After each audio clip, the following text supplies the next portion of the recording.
Hey guys, welcome back to P&W Guitar. This is Mason here again. Today I'm going to talk about how you can very simply learn where all of the notes on the neck are. My guitar here, it's got 24 frets, so I've got 2 full octaves to play through, and that's a lot of notes to remember as we're moving around playing scales, as we're playing chords. How do you know where the notes are? How do you stay on bass? The best way for me to describe this is a couple of small exercises that I've come up with. So the first thing that we're going to want to learn, based on the major scale that we did last time, is intervals. So what are intervals? That is simply the space between 2 notes. Intervals. So if I start here on everyone's favorite position, the 5th, on the A, then I'll show you here. We play 5th on the A, and we play our major scale as our basis. Those are all of the major intervals. So we've got our 1, and then the second note is our 2. In between that is our flat 2. So 1, flat 2, 2. Then we go to our 3. We could flat the 3 and make this a minor scale. So that would be the normal way of playing our major. That would be how we play our minor. So a minor scale is just a major scale with a flat 3. We'll keep that in mind. So we've got our 1, flat 2, 2, 3, 4, flat 5th, perfect 5th, our 6th, or we can play our flat 6, 6, flat 7, our 7, and then our octave. The one I really wanted you to pay the most attention to here, though, is 5 on the E is our A, and then down here 7 on the D string is our octave. That's the same note.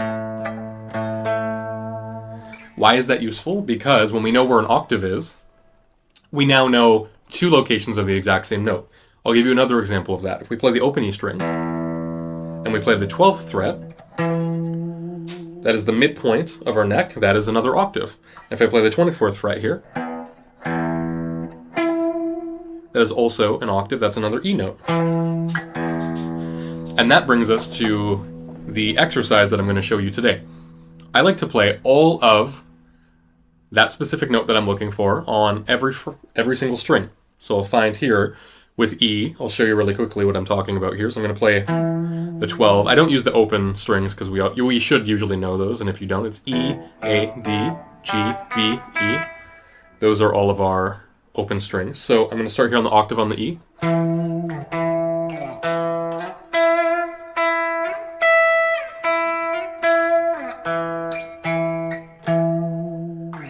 Did you catch that? So I'm playing E notes on every single string between the 1st fret and the 12th fret.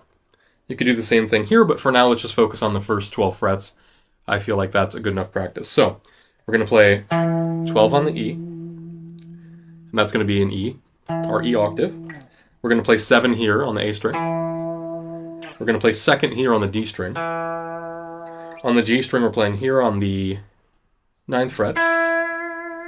Then 5th on the B, and then 12 again on our really thin E string. And the great thing about learning any note here on the thick string is that you also then know it on the little thin string because both of those are tuned to E. The best part about that is now you know 1/3 of the notes on the neck, if you know those 2. So there, we did all of our E's. And I would encourage you to play through those, not that fast. I'm just doing that for instructional reasons, but I would go through and play them slowly and say the name of the note every time you play it. E. E. E. E. E. E. So the good thing about that is that's going to familiarize your hands with moving to those different areas of the neck to play that note. And when you say it out loud, you're also tuning your ear to know and recognize that the different pitches of that note are E.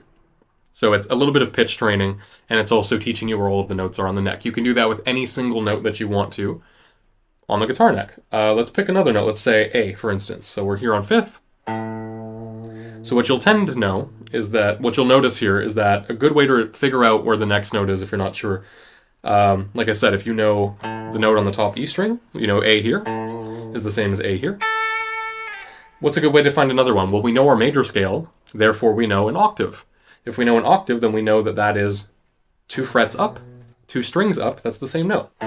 So we have 5 on the A, 7 on the D, sorry, 5 on the E, 7 on the D. That is also A. So now we know where 3 different A notes are, and they are all within 3 frets of each other. Well, that's good to know, but then how do we figure out where the other ones are? Well, the way that the notes tend to lay themselves out is it is exactly the same pattern. It just shifts around depending on where you start. So here, when I was playing E, I know that my next E from this string down here, now that this one is here, I know my next E is going to be on the next string up, and then down 1, 2, 3, 4, 5 frets. So now if I play my A here, 1, 2, 3, 4, 5. Well, what does that mean?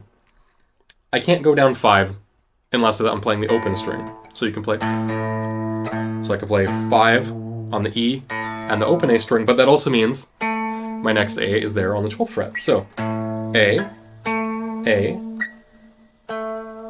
and now I know from my octave that this one is on the 7th. And then another good way to do this, when we're working with the B string, it is tuned in such a way that every note is up another half step from our other strings. Meaning that when I'm playing the octave here, instead of 2 frets up and 1 string up, or sorry, 2 frets up and 2 strings down, as would normally be the case, as we had here, we had A, up 2, there. Well, I know that my other A note is here. What I can do is play that here. I know that's on the 10th fret of the B string. So normally you would think that it would be here on 2 frets up, but on the case of the B string, unfortunately, we need to adjust for that. It's going to be another fret up. So we have, there we go. So now that we found this A, so we had our A, we found our octave A, we found this A here. We used that octave to find this A on the B string, which is on the 10th fret. Now we're missing the G string. What do we need to know about G is that it's the note right before E. So G sharp A. Look at that. 2nd fret. We've got our second A there, and then we come back. So if we play through those a little bit quicker now, we've got 5, 12, 7, 2, 10, and then 5. And then we've got all of your A notes. And you can follow that pattern and you can find all of those notes for any of the notes starting on the A string. Sorry, on the thick E string, this bottom string here. You can go through and find those notes anywhere across the neck. I'm starting here between the 1st and the 12th because it's easier to remember, and then that pattern just completely mimics the 12th to the 24 if you have a 24 fret guitar. If you have 22, it'll be a little bit different, but only just. And that's a great way to find all of those notes. So really quickly again, find a note, find it on the next string down, find it on the next string down, next string, next string, next string, and use those octaves that you know. You know that your open string is an octave, you know that the 12th fret is an octave. So that's going to apply for every single one of those notes. If you need an open G, so if you're looking for a G note, it's going to be the 12th, B, E, E, A, D, G, B, E. Same as your open strings, that's going to be your 12. Any note that you find on the E string, you can go up 2 frets, and then up, skip a string, and then up another string there. So let's do, let's see, G. So G here on the 3rd. I also know that means a G is also going to be here on the 5th on the D string. A, B, C, D, and E. Or F. Sorry that I skipped F. So we've got all of those there. Meaning that in this triangle pattern, you've always got 3 within a 3 fret span. Always. And within a 4 fret span, you've always got all of the notes. What I mean by that is when you have any 4 frets on the fretboard, if you've got 1, 2, 3, 4. So if you glue your fingers to that fret, my first finger is only going to play the 3rd fret, my second finger is only going to play the 4th, third finger is only going to play the 5th, and my pinky is only going to play the 6th. I've got every single note